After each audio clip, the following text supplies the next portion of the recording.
some new crime numbers just released from SLED.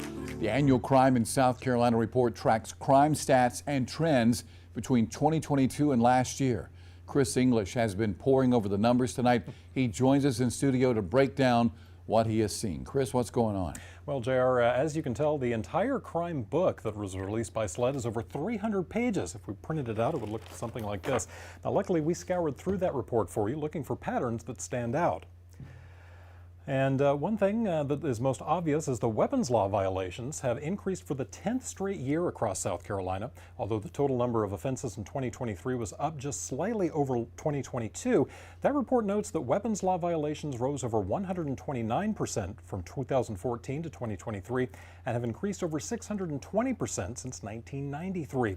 If we look closer at different counties in the Midlands, we can see various crime stats that stand out. In Richland County, for instance, sexual battery has actually increased 200%, while in Lexington County, kidnappings and abductions have increased 40%.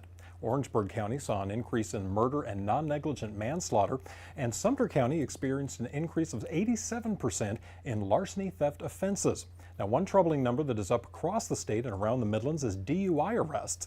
Those are up 24.6% across the state, with some counties in the Midlands seeing more than double the number of DUI arrests than they did in 2023.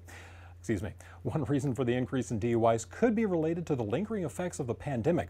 Jennifer Wolf is an independent social worker and trauma therapist who says many drink to escape the stresses of the world.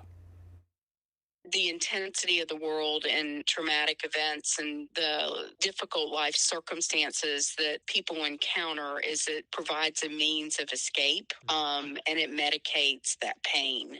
Definitely saw an uptick during the pandemic in so many different ways, and we're seeing the fallout. Now, tonight, local law enforcement is reacting to the SLED report, with Richland County Sheriff Leon Lott telling us that SLED's report reflects what the Sheriff's Department has been saying, that gun violence has been driven by young adults who have very little regard for human life. Lott says education is the key to addressing this increase.